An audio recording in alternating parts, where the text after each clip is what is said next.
tingnan natin yung itlog nila kung marami naman. Sige.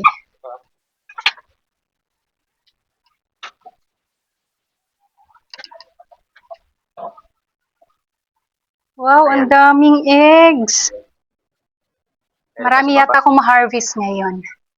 2, 4, 6, 8, 10. 10 sa taas, 2 sa kabila, and meron sa baba. Wow, marami nga. Marami akong ma-harvest ngayon. So guys, nandito kami ulit sa Manukan ni June guys, at time ko na naman po para mag-harvest guys. So galing pa po kami sa labas guys kasi may inasikaso kami. And ngayon po, time na naman namin na mag-harvest guys. So samahan nyo ulit ako guys kasi marami akong nakikita guys. Maraming mga eggs ngayon. So dali guys, samahan nyo ako. Okay, wow, ang dami.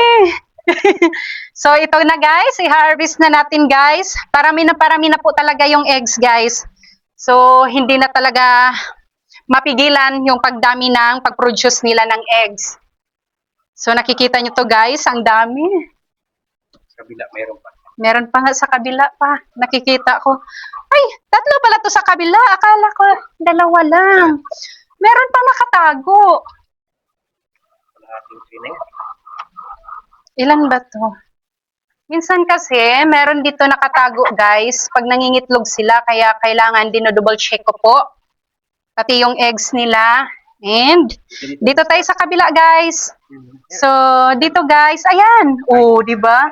So dito sa kabila guys, may na-harvest akong 3. Wow, ang dami ngayon. Blessing. So i-double check ko rin po guys kasi minsan meron po sa ilalim ng sako.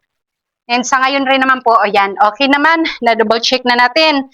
So dito na naman po kami sa baba guys. Hindi, may 2. Ito, yun. Wow! So, dito sa baba, guys, may 2. Pero, guys, napapansin ko, guys, habang patagal ng patagal po, palaki ng palaki rin yung size ng eggs, guys. Hindi katulad before, na small lang po siya. Ngayon po, nasa medium size na. Tingin niya, malaki na. Ayan, oh.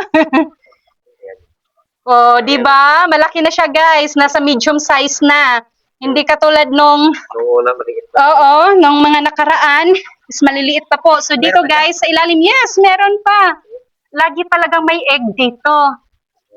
Tunto na sila dyan. Wow. Ito na guys, tingnan nyo guys. Nakikita nyo po. Malaki na po yung egg niya guys. So kung napapansin nyo po. So sa ngayon guys, meron kaming, bilangin natin guys at napuno na yung lagayan natin guys. So ngayong araw to guys, napuno yung lagayan natin kasi busy po kami kanina at ngayon lang po talaga yung time namin sa pag-harvest. So meron kaming 2, 4, 6, 8, 10, 12, 14, 16. Meron kaming 60 na eggs ngayon sa guys. So ibig sabihin sobra na siya sa kalahating tray ng eggs kasi 16 po siya. Oo, malaki ito. Oo, malaki pa. Oh, di ba? So, nakakatuwa lang talaga guys na kahit napapagod kami, although nandun naman, normal naman po talaga na pag nag-aalaga tayo is nandun talaga yung pagod, tiyaga, sipag, yung ganun guys.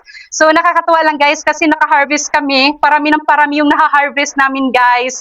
So, maraming salamat po sa ating Panginoon kasi ito naman po ay biyaya galing sa ating Panginoon. Kaya wag tayong mapagod sa papasalamat sa ating Panginoon. So, yun lang guys. Maraming salamat at i-share ko lang din po guys. Next Saturday po, mamimigay po kami sa mga top viewers po namin ng kalahating egg po. So, meron na po kaming kalahating tray ng egg at meron na po kaming naipon guys. Marami na. Kahit isang araw lang guys, naiipon na namin yung kalahating tray. So, yun lang guys.